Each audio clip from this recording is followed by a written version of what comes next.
Well, hello everyone, and welcome back to another episode of the Cliff Ravenscraft Show, a podcast devoted to helping you take your message, your business, and your life to the next level.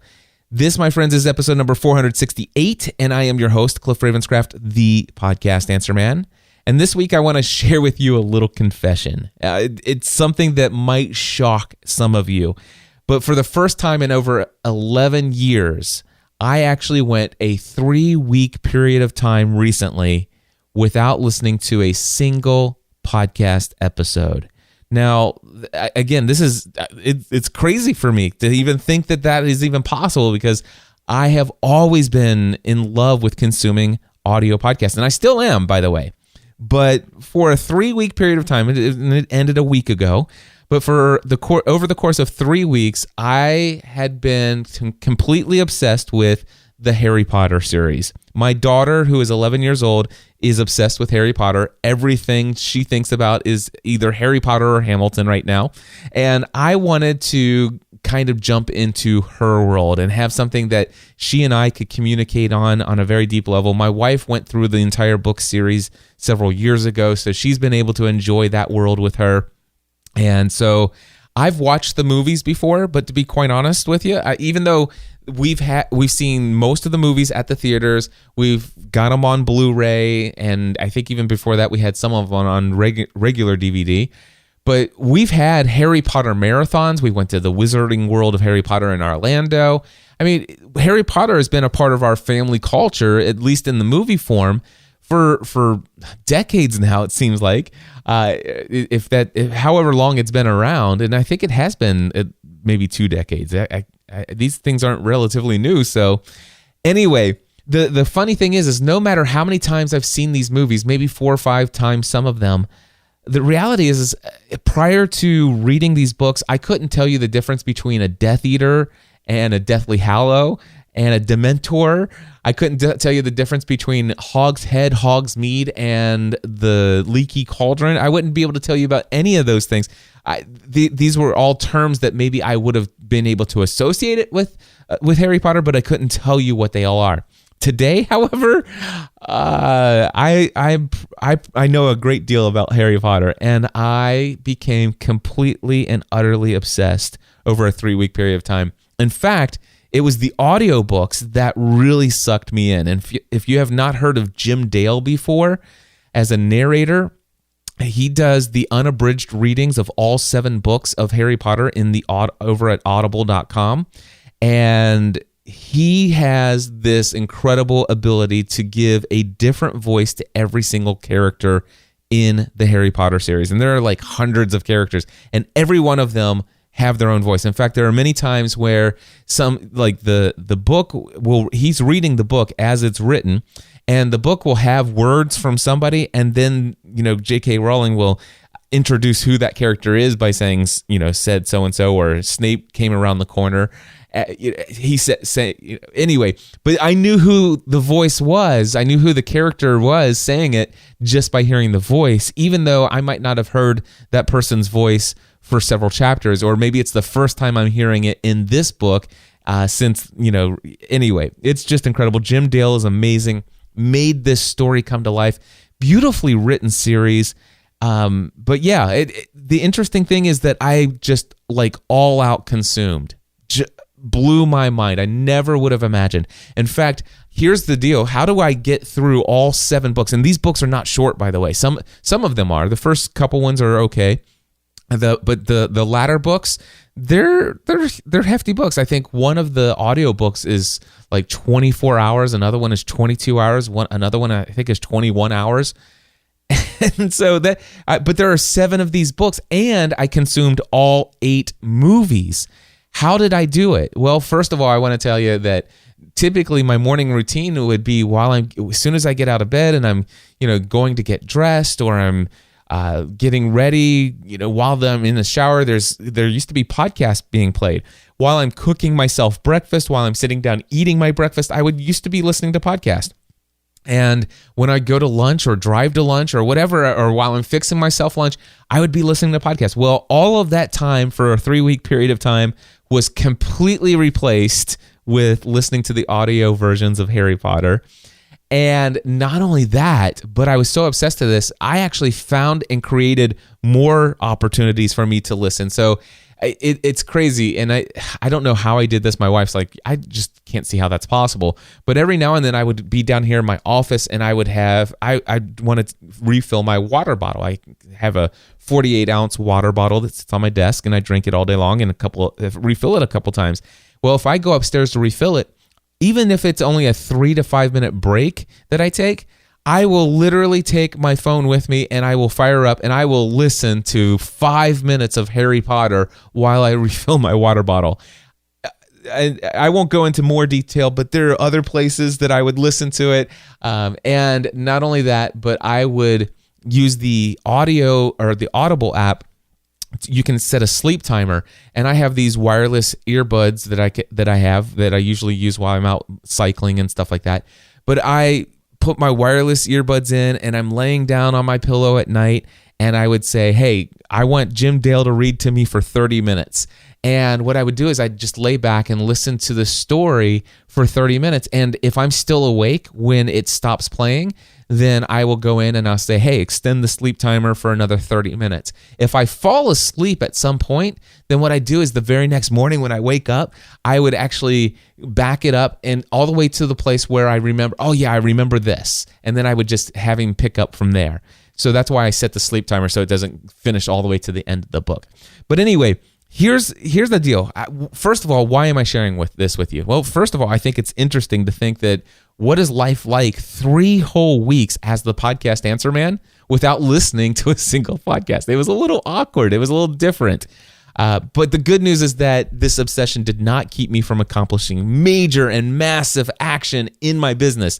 In fact, I was motivated through the whole process as well. And so business-wise, workout-wise, family-wise, still got all the things done that I wanted to accomplish. I just had this added enjoyment. And there were many times that I would actually be working out. And by the way, I've been doing some things called fasted cardio runs in the morning. And these things are typically, these fasted cardio runs, I try to get in a 3-mile run in 30 minutes. And typically I'd need the music. I need some really upbeat music with a fast beat to it to kind of just get me in the groove and keep me moving without thinking about the fact that I'm actually sitting here running on a treadmill. But there were some days where I was just like so into the story that I'm actually having Jim Dale read me this book for 30 or 45 minutes while I'm on the treadmill. And it's actually so consuming my thoughts and I'm so into the story that, yeah, it worked almost as well as the music. Although I will tell you the music worked better. So not every day during the 3 weeks did I do my fasted cardio runs with Harry Potter being read to me. There were some times where I would just like, listen, I need the music. The music will motivate me in a way that just Jim Dale reading to me is not going to get me moving the way I need to move. But so here's the deal. I absolutely loved Harry Potter, and I actually spent the first 2 or 3 days after Harry Potter was over, after finishing all of it and watching the last movie, I went 2 days without actually returning to podcast. I was suffering from withdrawal. I mean, seriously, this story was so engaging. But I think there are some takeaways, and I thought about, should I share this with you guys? And it's not like, am I, afraid to confess to you guys that I went 3 weeks without a podcast. I mean, I did went 3 weeks without a podcast, but I think there are some takeaways that I want to share with you about this Harry Potter. There are a couple things, and first of all, I want to tell you that I love to get lost in an engaging story. I have heard many online mentors out there who have said, if you really want to be successful in life, you need to completely ditch the television. You need to completely ditch fiction. Fiction is a waste of time. And not some people, there are some people who literally have given that advice. This is a waste of your time, a waste of your life. Quit, wasting your hours watching movies, quit watching television. I just don't believe that. I enjoy entertainment, and I think that it's okay to rest and to relax, to withdraw, and to enter into the world of imagination. And I do that quite frequently, and I enjoy it. I randomly have obsessions of entertainment that jump from one thing to the next from time to time. Actually, I've been watching The A-Team on Netflix, the original 80s series of The A-Team, and I think I've watched the first 9 episodes over the past 10 days during the evening, just because I've got some free time. I'm gonna just watch an episode each night. So I've been enjoying that. So yeah, entertainment. I think it's okay to be entertained and to enjoy that. I think that you can run into some issues if that seems to be like your escape from a world that is full of stress and anxiety, and you seem to use this as a coping mechanism to kind of numb the pain of your day-to-day existence, and you seem to be obsessed with it, and you can't get anything else accomplished because of it.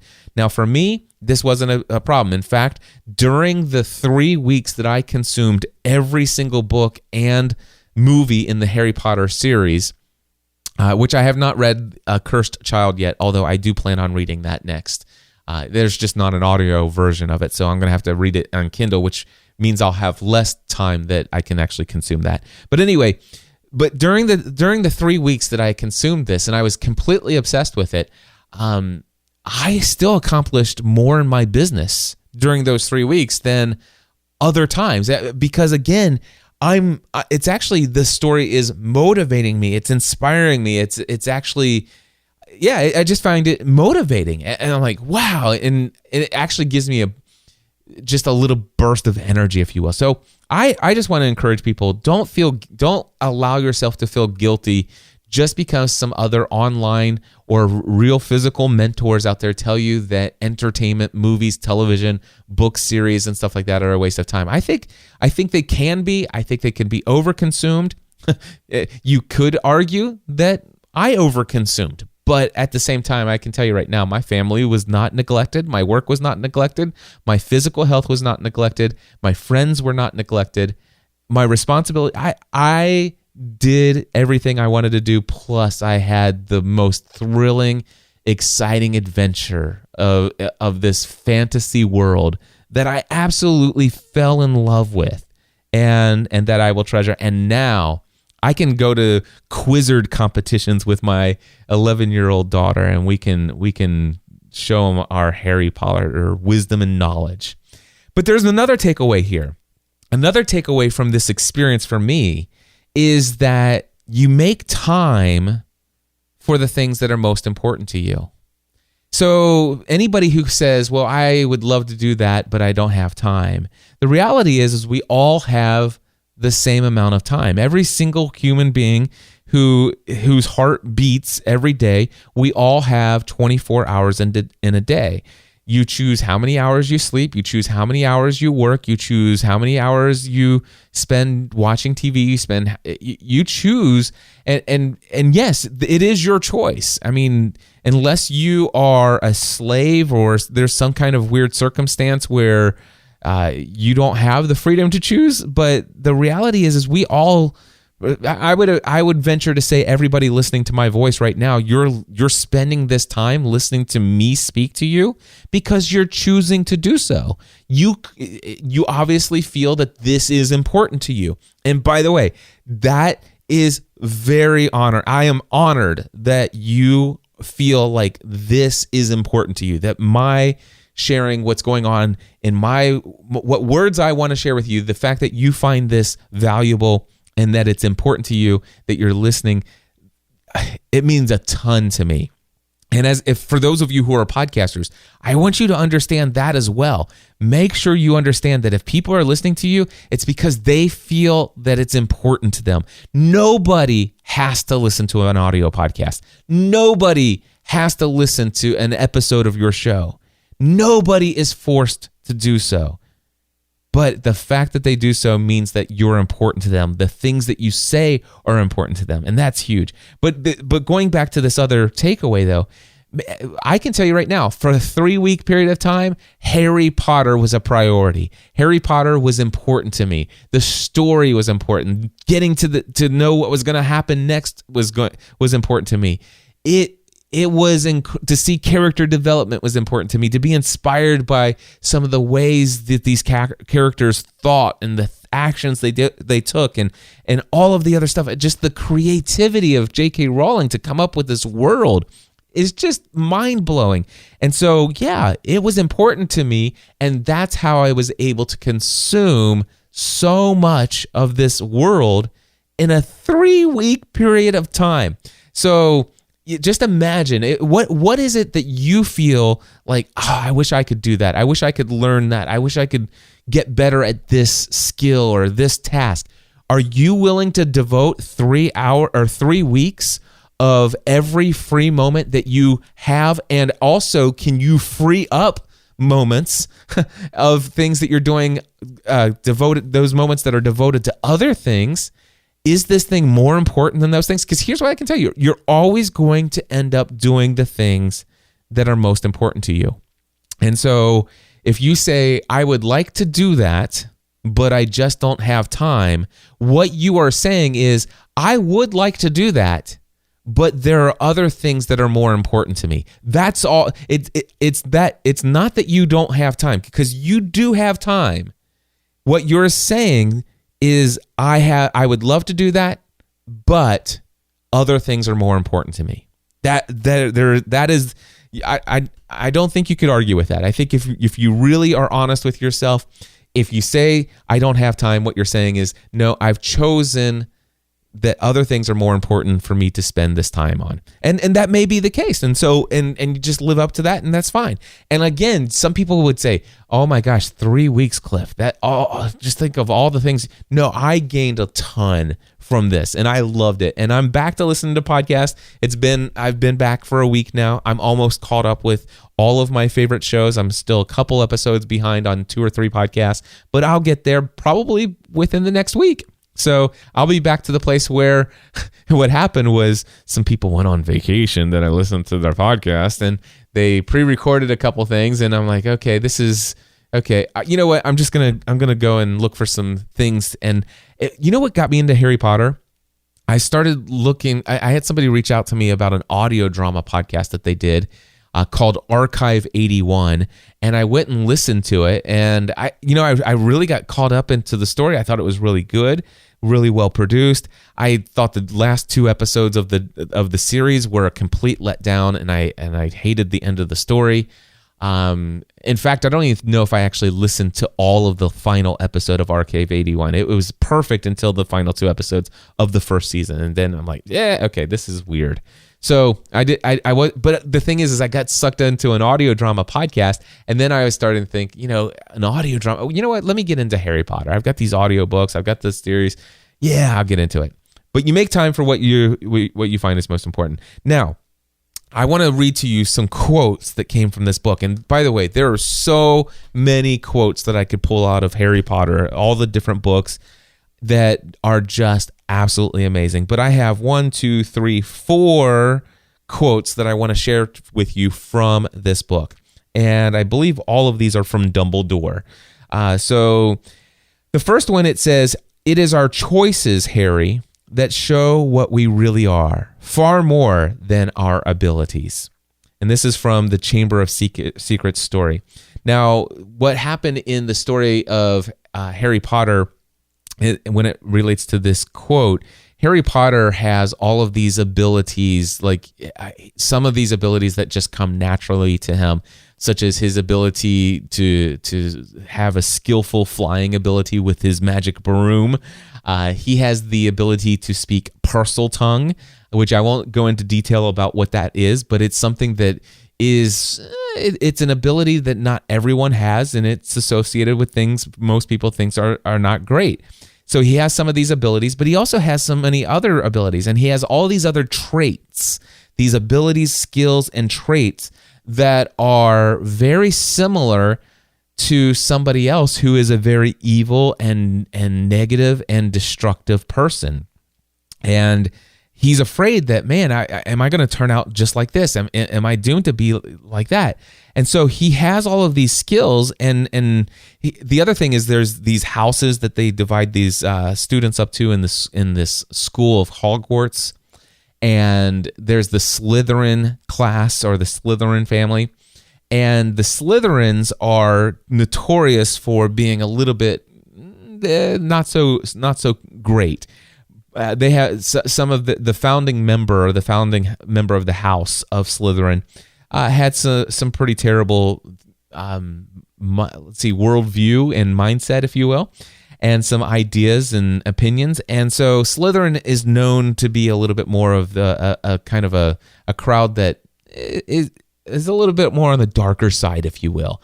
And the way that they get chosen is interesting to go into these different houses. And Harry, the way that was chosen for him, he could have gone into Slytherin, he could have gone into another, and he said, please, I know I'd rather go here.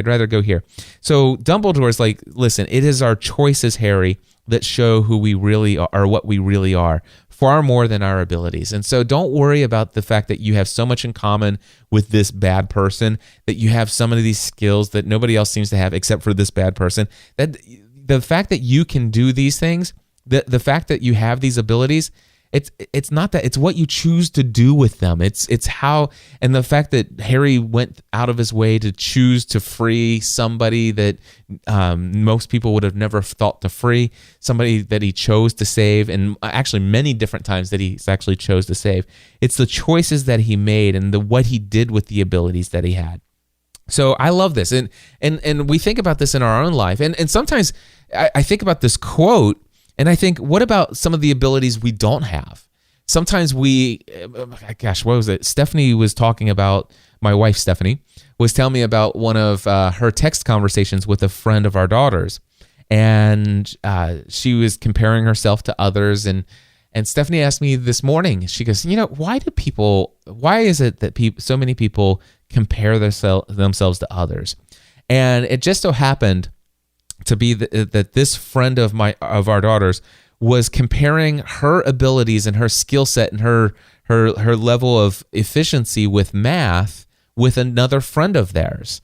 And she's like, I'm just so jealous because that person just seems so gifted and talented and skilled in the area of math, and I'm so much further behind, and woe is me. And it's like, hey, it's not our abilities that dictate who we are or what we have to offer to the world. It's our choices of what we choose to do, what we choose to focus on.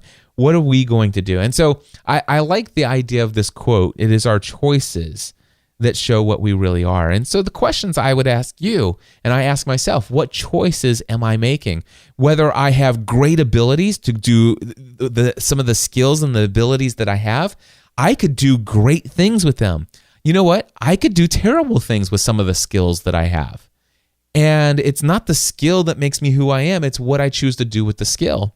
And for some of the things, there are some things I would love to do, but I don't have certain skills. Like, for example, I'm not going to be singing to you anytime soon. I'm not necessarily going to be showing up at a karaoke party with more than a couple close friends that I know are going to limit their laughing at me in front of my face and aren't going to talk about it for years to come, behind my back. So karaoke, singing, skill, not one that I have, all right? But it's not even it. So it's not just my abilities, or my lack of abilities. It's what am I going to choose to do? What I choose to do on a daily basis with what I have, that's determining who I am and what I am to this world. I love that. Anyway, another quote: "It does not do to dwell on dreams and forget to live." It does not do to dwell on dreams and forget to live. And this is from the Sorcerer's Stone. And I believe this is a part where Harry Potter encounters an object that allows him to see his mom and dad, who he's never actually known as an adult. And because of an accident that you learn at the very first of the story. So I'm not giving you too much of a spoiler here. But he has this ability through a certain object to see his parents, and he spends a lot of time with this object, just sitting there, forgetting the world, not engaging with the world, but just dreaming about this interaction and being able to see his parents. And so Dumbledore finally catches up with him and knows that he's been around and knows that he's done this. And he's like, okay, this is long enough. And he says, listen, it does not do to dwell on dreams and forget to live. Now, what does this quote have to do with anything for me? Well, there are many times when I would, in the past, dream about the future. I would think about the things that I want, that I have coming up, the things that I want to accomplish, the things down the road. And oftentimes, everything I would be doing in my life would be for something in the future. Everything would be about the dream. I'm going to work hard today. I'm going to do this. I'm going to sacrifice this time. I'm going to do this. And the thing here is it does not do well for us to dwell on the dreams of the future all the time. Although I think it does do well for us to have dreams. I do believe that. But not to be so focused on our dreams that we forget to live life today, that we forget to actually enjoy the moments that we have today. Because the reality is, while I think it's important for us to expect that we will be here 5 to 10 years from now. I think it's important for us to have dreams of what we hope life might look like and what we might be able to accomplish or do or be able to interact with over the next 5 to 10 years. But the thing is, we're not guaranteed that we'll be here we're not guaranteed we'll be here tomorrow. And so the question is, what did I do today that mattered? How did I spend the time that was given me today? And ever since I've come to the realization that, you know what, every single moment that I breathe in air on this earth is a precious gift from God to me. And I need to understand and embrace that I have life to live today. Yes, there are things, goals, and plans and hopes for the future. And trust me, I have some big ones, to say the very least. Ones that even scare me, which is fine. But there are goals and dreams and hopes that I have for this evening. There are hopes and goals that I have for this day, this moment, right here, right now, talking with you.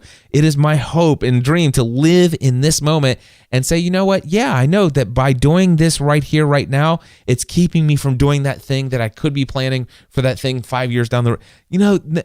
This is the moment right here. Be present, be here now. It does not do well to just only dream and forget to live. So I love that little quote there. Another quote is from Dumbledore, and it's to Harry, and it says, "Numbing the pain for a while will make it worse when you really feel it, or when you finally feel it." So Harry had just had a terrible experience, and one that comes with lots of grief, lots of pain, lots of hurt, and one that if this were a real situation, the witnessing what he had just witnessing and experiencing what he had just, it would throw somebody into shock like you would not believe. And so Dumbledore is like, listen, if I thought it would help, I would put a sleeping charm on you and you would sleep and it would numb the pain for a while, but I know better. And he says, listen, numbing the pain for a while will make it worse when you finally feel it. Delaying this pain, delaying the grief, delaying the grieving process. And so numbing the pain for a while, this makes me think about some of the things I think people, are concerned about, going through and maybe turning to entertainment to quote unquote medicate your pain from the other things that you're putting off. So if you are, for example, becoming obsessed with Harry Potter or a movie series or a TV series or binge watching something, and you're doing that because it numbs the pain of of something else that's going on in your life, then yeah, that I don't think that's a very healthy thing to do at all. And I would agree with those who would encourage you not to use those as medication, if you will, for some of the things of the painful things that we have going on in our lives. Sometimes what we need to do is we need to face the pain. We need to experience the pain, and we need to be able to get and to work through the pain. And if we delay it, it may actually be worse in the end. And so I totally get that. I could go deeper, but I think you could probably pause this podcast and think about where in your own life have you been numbing the pain for quite some time, where ultimately maybe it's time to seek some healing in that area. Maybe it's time to start processing the grief, and maybe it will be a little bit more difficult. It might be even worse. The pain might even be worse because you've put it off. But is it time to finally deal with the pain? And what do you need to do to deal with that pain? What do you need to do to find healing? And maybe it's time to do that. So yeah, a little word of advice there. And then I love this one. This is huge, and it's really what's going to lead me into the overall topic of the main thing I want to share with you today, and about this, what you believe will shape your future. And that is this. This is another Dumbledore quote. He said this in the Deathly Hallows book. He says, "Words are, in my not so humble opinion, our most inexhaustible source of magic, capable of both influencing injury and remedying it." All right, so words are our most inexhaustible source of magic. They're capable, and I would actually say they're actually capable of inflicting injury and healing people from injury. And so this entire series, this book, is all about this magical wizarding world, where there are incantations, and you say these words, and they enact some kind of spell or charm or whatever the case may be. And I love how these charms and stuff, it's really a metaphor for what happens with the words that we throw out. And if you think about words being magical, they really are. Words can bring things into existence. Words can shape things, and words can definitely inflict harm and injury, and words can help heal. And so the words that we choose, the language that we choose, is so important in our daily lives, and the ways that we use words in our business, in our personal life, our fitness and our health, our family. Our language is so vitally important for us to imagine. And so I love the idea of even in the book, there are some of these things that they're the unforgivable curses. So there are these unforgivable incantations, or words that you would say to inflict harm on others. And the same should be true of words. It's like, listen, I refuse to ever allow myself to speak these words to another person, because it's not fair. And of course, we could think of, saying, like, some of the so-and-so, you're such a terrible person. Or you could say some really bad things. It's hard for me because I'm so not that person. I have a hard time saying very negative things. Okay. In the past, I've had some people where in the heat of the moment, I was so angry that yes, I've been quite capable of saying some pretty mean and nasty things to them. But the thing is that it's not just that. Sometimes it's like, well, that person is just so this, and you just, and the reality is, it's like, well, no, what you're doing is you're actually giving that person and saying that person equals that identity. And it's like, no, I would not use those words. Those words are very powerful. And when you say so and so is, and then you insert blank here, and the blank is a negative thing, what you're doing is you're saying that person is something, they're defined by that characteristic. And the reality is maybe they've had a history of struggling with it, but to say they are that's their identity, those kind of things. Words are powerful. They're the most inexhaustible source of magic that we have. And we can inflict great injury, even the slightest variation of a word and a phrase and how we assign them to people and their identity.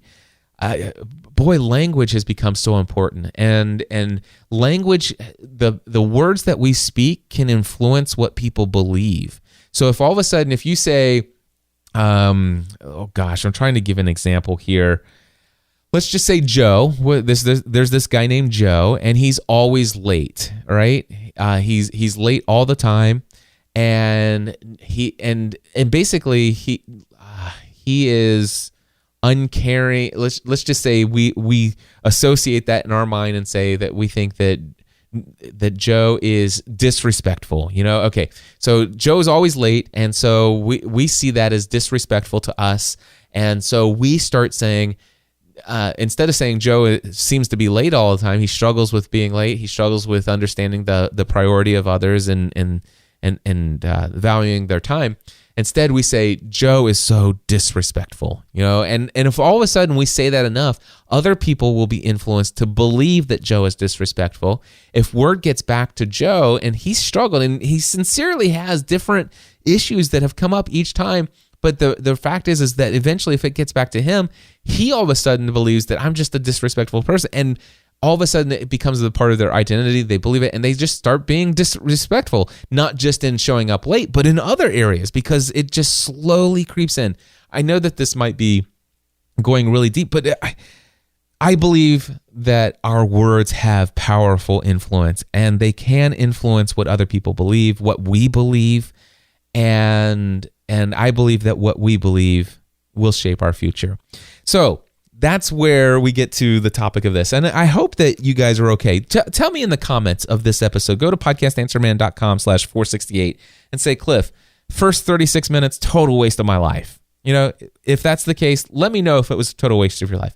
If you found some value in hearing just how I'm, obsessed with Harry Potter for 3 weeks and how it took me out of podcasting for a couple weeks and here's some takeaways, a couple quotes, and was it valuable to you? If the first 36 minutes of this episode were valuable, let me know that as well. I would love to know if I just wasted 36 minutes of your moment. It's important to me to know that. podcastanswerman.com/468. If you leave a comment within 30 days, you can do it right there on the site. If you are listening to this more than 30 days after I release it, the comment section are turned off. You can send me an email, cliff@podcastanswerman.com, and just put episode 468 Harry Potter in the subject line. I'm going to take a drink of water here. I'm not going to edit this week's episode. I do have some other things to do, and I'm not going to tell you I don't have time. I just have other things that are more important. Excuse me. Thank you. More important than editing this week.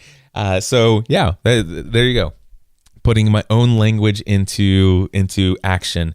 So what you believe will shape your future.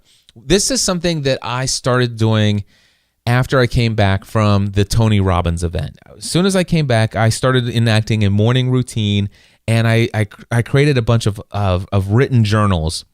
Actually, I started one written journal, and I realized there are a couple different types of things that I was writing about in my written journal, and I separated them out into separate written journals. The cool thing is that they're actually written in an iPad Pro. Absolutely love my, what is this, the 12.9? It's the largest size iPad Pro that's available.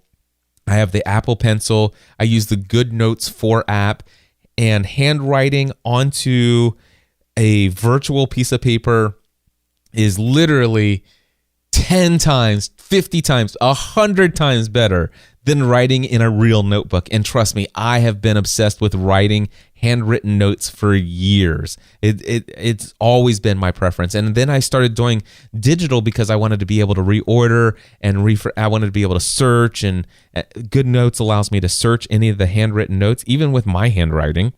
And it allows me to just, I can lasso certain things, and I can reorder them and drag and drop. It's the most incredible thing, but that's not what we're talking about today. But I have this thing where I created a separate notebook called My Truth and Identity File. Remember that for me, the year of 2016, this entire year, my most common theme that I'm looking out for is my identity, trying to fully grasp a clearer and crisper picture of who I am, who I was created to be, where I am today, and where am I heading moving forward from here. And so identity is a big thing for me. And also, so it's called My Truth and Identity File. And by truth, I mean, what are the things that I believe to be true? And what I believe to be true will shape my life. I do know this. And so sometimes we have these things called limiting beliefs. And by the way, not everything we believe to be true is actually true. How about that? And boy, we can go into some, even some of the heaviest things in the realm of theology, things that I thought were just irrefutable truths in the past. Today, I still believe some of them, but I'm even open to the idea that I might be misunderstanding. It could be. But it's the fact is I act upon what I believe to be true. And what I believe to be true is what I act upon. I know I just said that the reverse, but that is the reality. And so I'm always asking myself, what do I believe to be true? And then I try to test that by experience in my own life. I test it by the experience of others, by reading from their materials or being inspired by the things they're sharing. And if they share something that butts up against something I believe to be true, then I evaluate, is this true for me? Is this a universal truth? Is this something that is, is this something that is... what do you call that? Is it something that depends on who you are, and what's true for you might not be true for me? I think there are some things that are universal truths. I think there are some things that are irrefutable. They're true for everyone, but some things might be, dependent upon the situation and depending on the person. So the question is what do I believe to be true? And some of these things are things that are going to shape the decisions that I make, the way that I spend my time, the way that I prioritize, the way that I process circumstances and situations and obstacles. It'll help determine whether or not I immediately turn to fear and anger and anxiety and worry and doubt, or if I turn to hope and faith and confidence that things are going to work out. What I believe is going to shape all of that for me. So what I did is I decided, I've always been a huge fan of quotes, which is why I started out sharing with you some of my quotes that I picked up from Dumbledore out of the Harry Potter series, right? But so I've always loved quotes, and I've always loved, collecting quotes from certain people. And some quotes I think contradict each other, but the ones that I love are the ones where I can say, you know what, this is something that I know to be true, and I want it to be an influence in my daily life. And so the idea of my truth and identity file, or my truth and identity notebook, is that these are things that I want. These are quotes or things that I believe to be true. They're not all quotes, but these are things that I believe to be true, that as long as I believe them to be true, I want to be consistently and constantly reminded of them.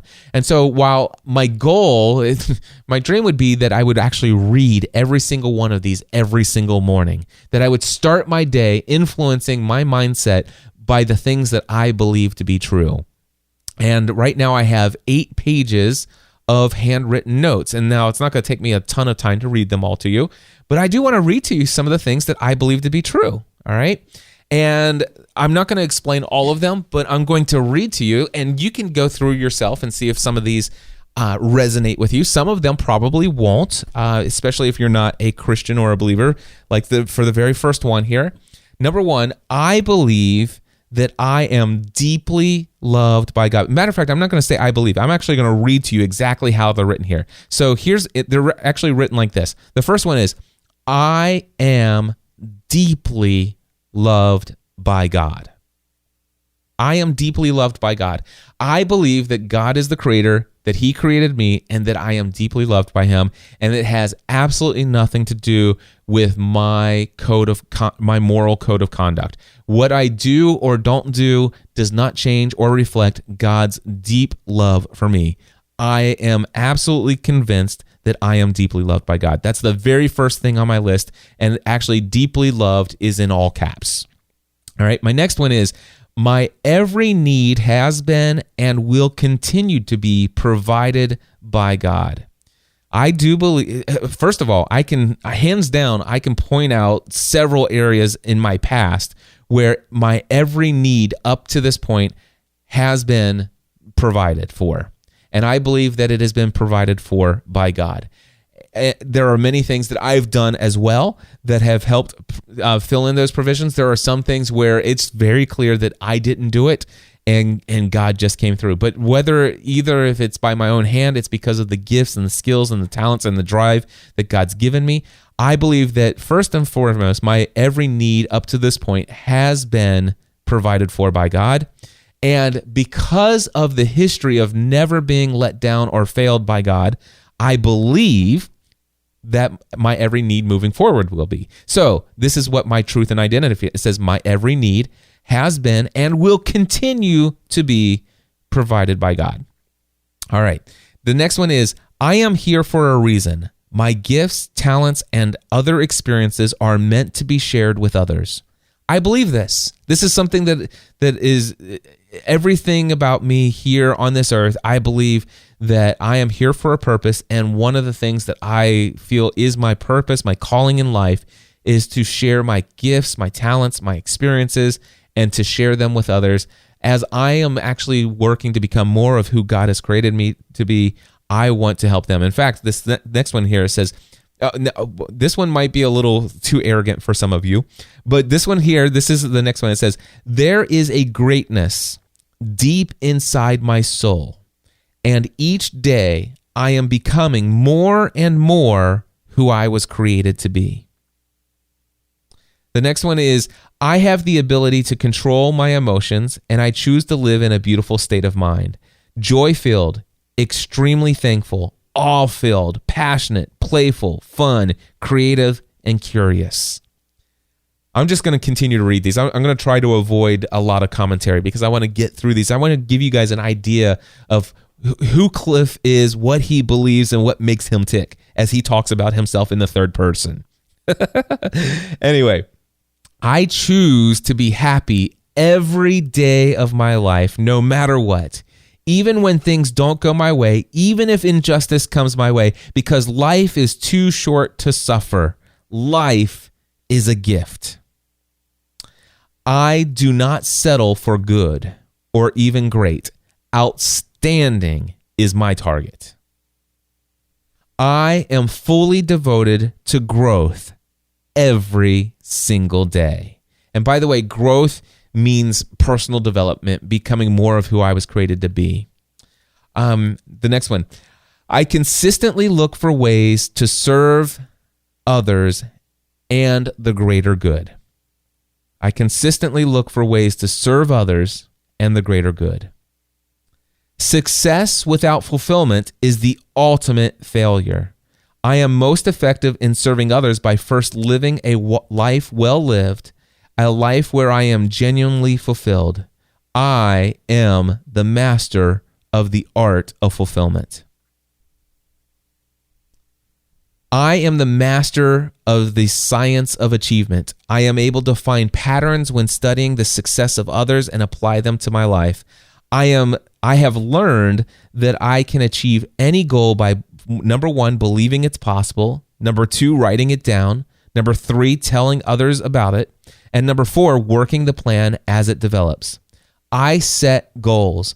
I visualize and know my outcome. I take massive action. I trust that God is always working in the background on my behalf. I show up with love, not judgment, gratitude, not lack, faith instead of fear, and I am committed to helping others do the same. I am rich in this present world. However, I will not allow this to make me an arrogant person.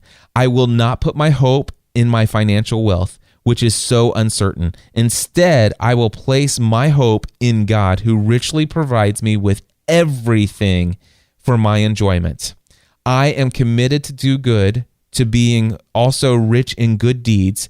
I am a generous man who is devoted to sharing. Which, by the way, if any of that language kind of worries people, that God is providing me everything for my enjoyment and that I am a rich person and it's okay for me to be rich and blah, blah, blah. Well, I just want to tell you, what I just read for you is just a minor modern rephrasing for my own purposes of 1 Timothy 6, 17 and 18. Look it up.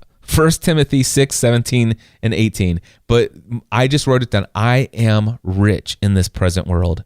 However, I will not allow this to make me an arrogant person. I will not put my hope in financial wealth, which is so uncertain. Instead, I am placing my hope in God, who richly provides me with everything for my enjoyment. I am committed to do good. I am also rich in good deeds. I am a generous man who is devoted to sharing. Check that out, 1 Timothy 6, 17 and 18. Here's the next one. Every individual moment that my heart beats is a priceless gift from God to me. I live fully alive in each moment with joy and thankfulness. Knowing that God is my number one fan, I am committed to being my own number two fan. I celebrate my own accomplishments, big and small. I give myself high fives. I pat myself on the back. I give myself hugs, and I will actually leave out some of the words there because there's some language that came from the Tony Robbins event that's kind of unique, and I don't want to take time to explain it here. But yeah, I love that. It used to actually I changed that because these are my truth and identify. These are things that I believe to be true, and it used to say I am my own number one fan. And I'm like, wait a second, I don't believe that to be true. I do not believe that to be true. The truth is that knowing that God is my number one fan, I'm committed to being my own number two fan. I'm good with that. So there you go. All right, we're on page 3 now. I am never at a lack for wisdom, for when I need it, I simply ask God, who gives it to me generously without finding any fault within me. By the way, that's James 1:5 in the Bible. In fact, the next 2 are from the Bible as well. I am financially wealthy. However, it is not my power or strength that has produced this wealth for me. It is God who has gifted me with the ability to provide or to produce wealth. That is Deuteronomy 17 and 18, by the way. 8:17 and 18. I refuse to concern myself with how others may judge me and my actions. I have been given divine access to the mind of Christ, and Jesus has given me his Holy Spirit to evaluate my own life and actions. That is 1 Corinthians 2:15 and 16. I want to, and by the way, for those, and trust me, I used to be a people pleaser like nothing else. I used to really get upset when people didn't like me or thought bad things about me. And in fact, if some of you were to email me and tell me you really thought the first 36 minutes of my episode was a total waste of your time and you don't even know why I continue to listen to the podcast, blah, blah, it probably would affect me to a small degree. But here's the thing: if it comes as a judgment and it's critical and nasty and stuff like that, you know what? I'm still gonna feel it. But here's what I will tell you: if I genuinely do believe that I've wasted people's times, I will change. I will try to not waste people's time in the future by sharing things like the Harry Potter for 36 minutes. But here's the thing. I refuse to concern myself with how others might judge me and my actions. If you want, it's one thing to let me know that, hey, I didn't find that as helpful as others. It's a whole nother thing to judge me. It's like, Cliff, you're just so arrogant and you're just so, wrap it up, dude. You're a waste, you're blah, blah, blah. If it comes back as judgment and somebody says, I can't believe you charged for this, I can't believe this, they don't know my motives, they don't know my action. It doesn't matter to me. I refuse to concern myself with how others may judge me in my actions.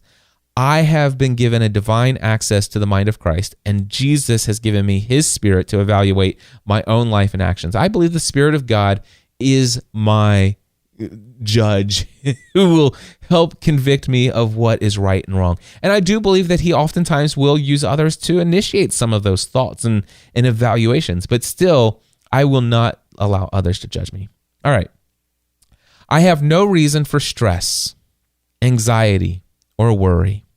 I have been given the gift of today to accomplish all that God desires for my life, knowing that whatever I do or I don't accomplish today, God is working all the details.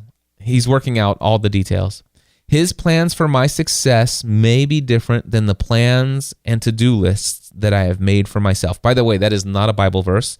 It's just a compilation of the things that I felt God has clearly communicated to me over all of my existence on this earth and my relationship with him. I'll read it one more time. And the biggest thing, there are some quotes from the Bible that I can think of that have influenced this. One is, be anxious about nothing, is something that Jesus said. Don't worry about anything. It's pretty clear, those words. But anyway, here's my wording on that one again. I have no reason for stress, anxiety, or worry. I have been given the gift of today to accomplish all that God desires for my life, knowing that whatever I do or don't accomplish today, God is working out all the details. His plans for my success may be different than the plans and to-do lists that I have made for myself. All right. Next is, I refuse to see any problem as being any bigger than it truly is. Now, of course, I talked about that one in the Science of Achievement episode a couple weeks ago. Next one is, I know that the way for me to master anything is through the power of repetition. If I'm not great at something right now, all I have to do is do it again and do it again and do it again and again and again, and eventually I'll become a master of it. All right, we're on page 4. So we need to keep going here. I do not desire to change others. Instead, I am focused on living in a beautiful state of mind and constantly creating a powerful and positive change in all areas of my own life. I know from experience that a life well lived can have the greatest impact and influence in the lives of others. I don't sweat the small stuff, and I believe that it is all small stuff to God. The next one is, I am a force for good. The next one is, the world is my playground. I'm allowing myself to wrap my mind around that one. I love that one personally. The world is my playground. And I'm trying to think about this one is when I used to think of just how out of reach it seemed at one time the first time I dreamed of hearing Father Roderick walk through his neighborhood in Amersfoort in the Netherlands. And I'm like, man, wouldn't it be great if one day I could actually save up enough money and maybe, in my wildest dream, visit the Netherlands and hang out for a day with Father Roderick. Wow, what a world that would be. Or what if I could become a public speaker and travel to some cool places, outside of the United States and stuff like that. Well, you know what? In the past year, I've been to the Netherlands. I've been to Paris. I've been to Scotland. I've been to Manchester in the UK. I've been to the Isle of Wight. I've been to Stonehenge. I have been to New Zealand for 10 days. It has been incredible.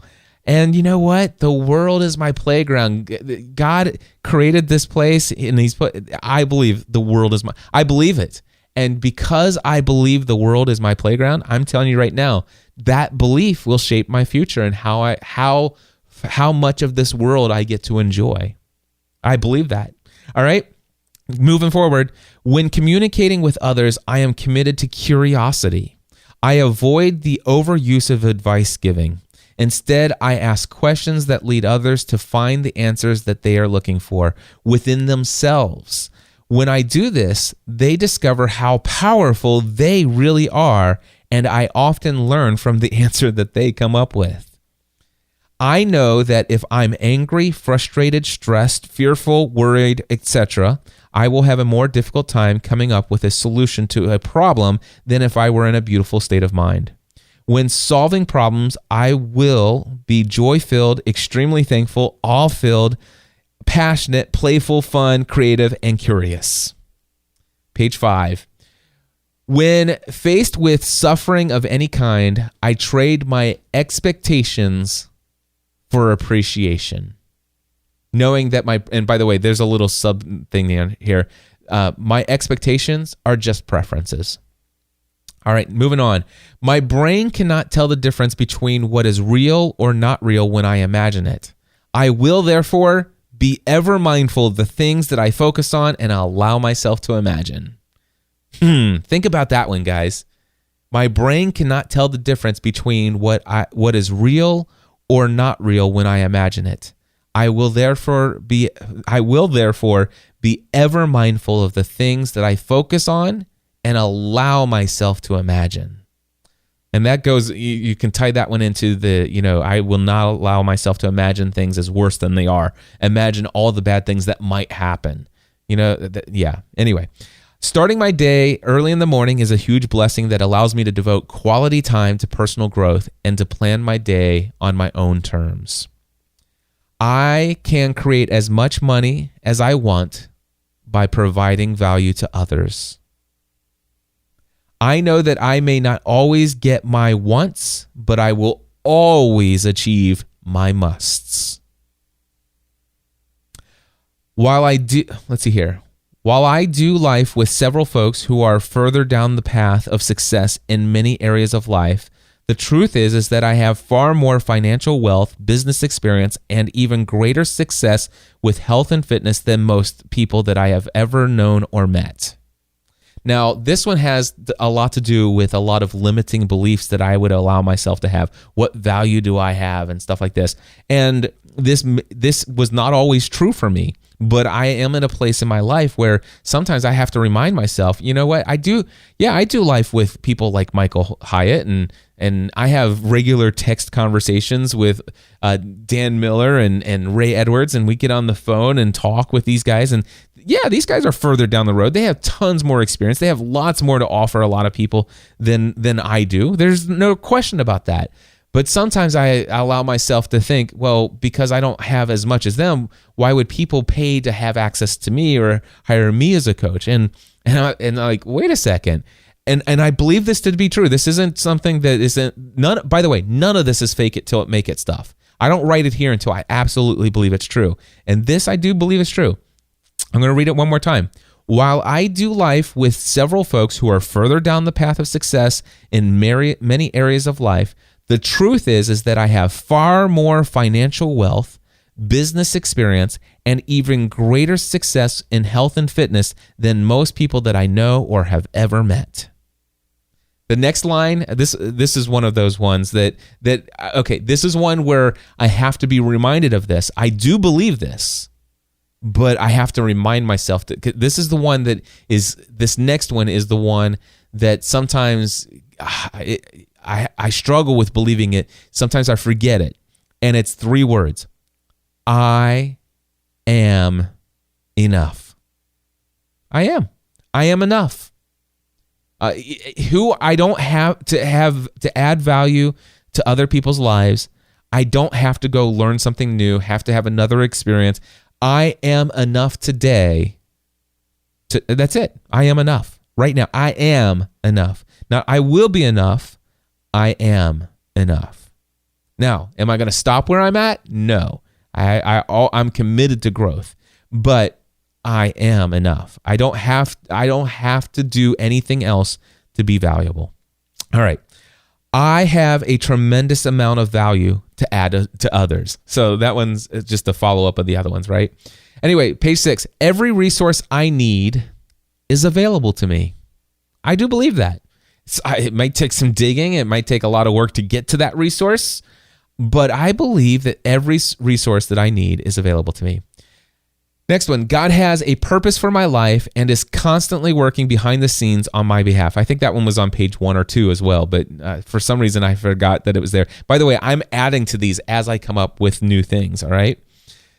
So the next one is, no mistake I make, big or small, can ultimately screw up God's will and purpose for my life. He takes everything I do or don't do and somehow works it all out in the end for my good. I find great joy. Let me do this one again. I find great joy in and seek to celebrate the success of others. I am an effective leader who is committed to, number 1, seeing things as they really are, not worse than they really are. Number 2, seeing them as better than they are, as I have vision, and without which the people will perish. And number 3, I am committed to making things better through the proper strategy and psychology. So it's the whole science of achievement. But that's something I believe. I believe I am a great leader because I'm committed to those 3 things.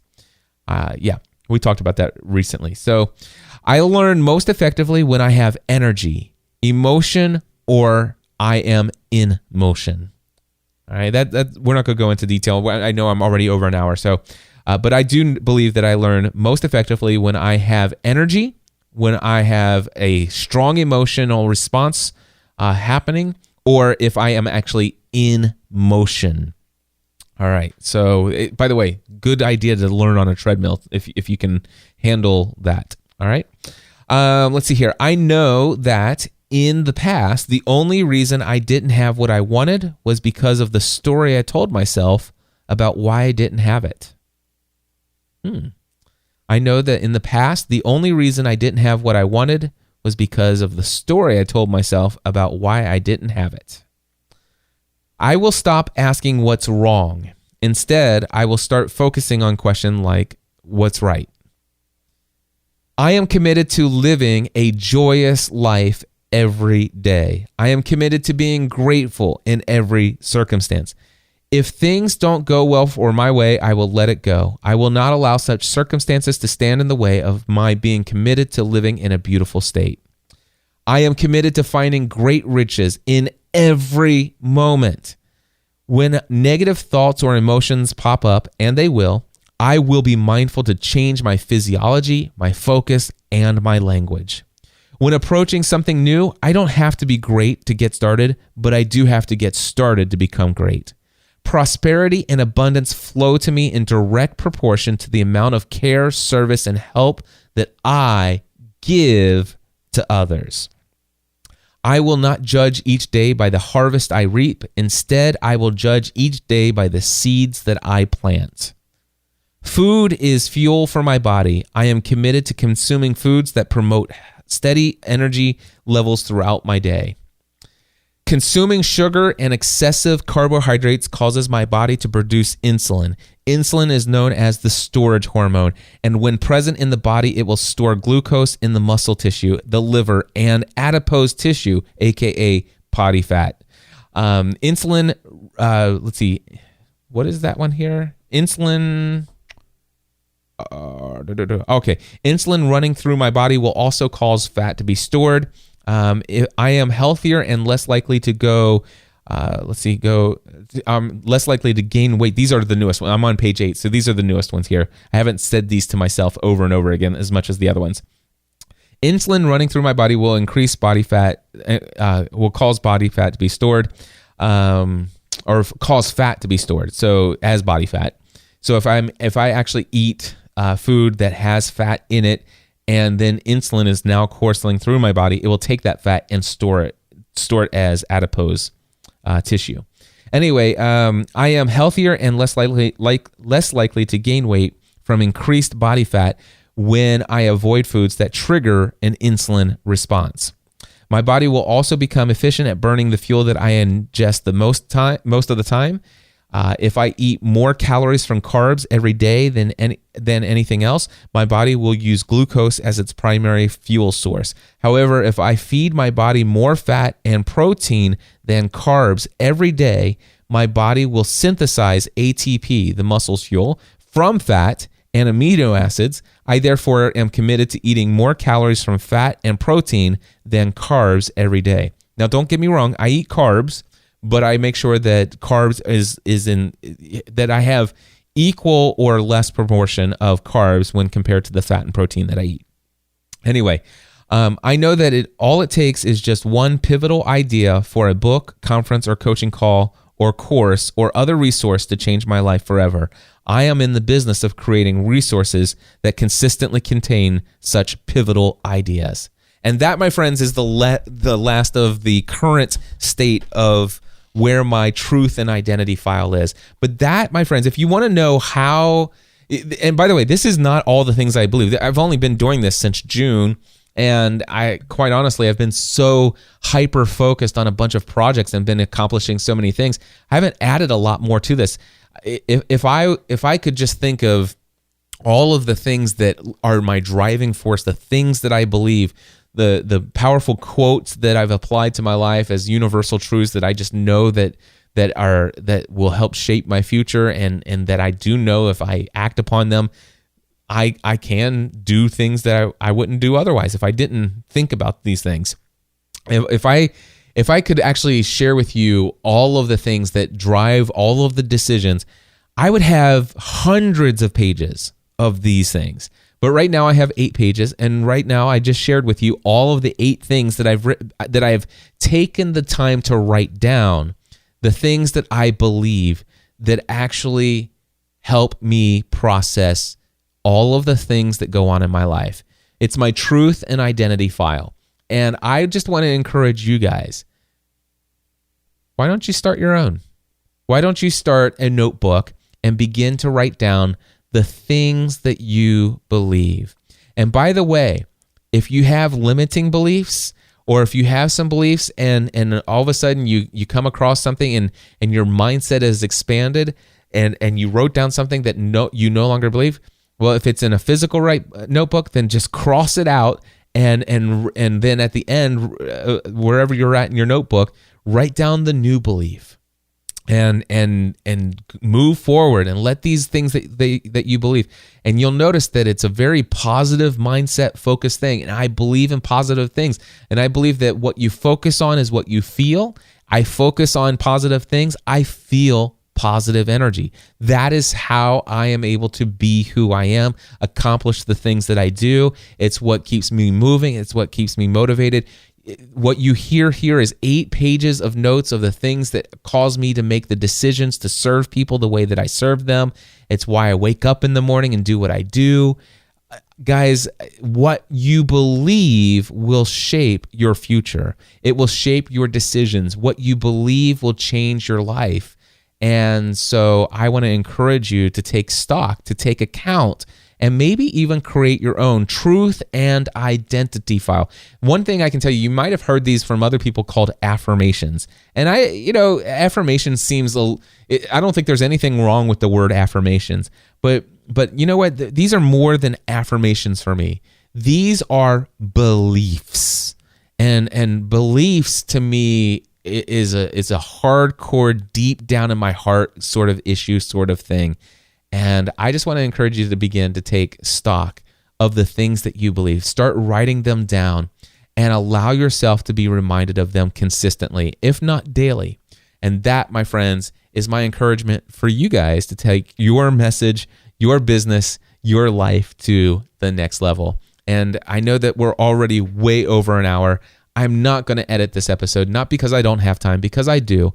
I just have other things that are incredibly, critically important to me, and I do ask and beg of your forgiveness, and I hope that I didn't waste any of your time today with the first 36 minutes of this episode, that you found it at least entertaining and somewhat valuable in one other way, shape, or form. But I do want to let you know that if you want to create a podcast where you can use your words, your spoken words, the most magical source, the inexhaustible magic that we have, your words to influence and impact other people's lives in a powerful way. If you want to create a podcast to take your message, your business, your life to the next level, I want to be your coach, personal coach, direct access to me for 4 full weeks. My next session, 27th session of Podcasting A to Z, is coming up on Monday, October 3rd.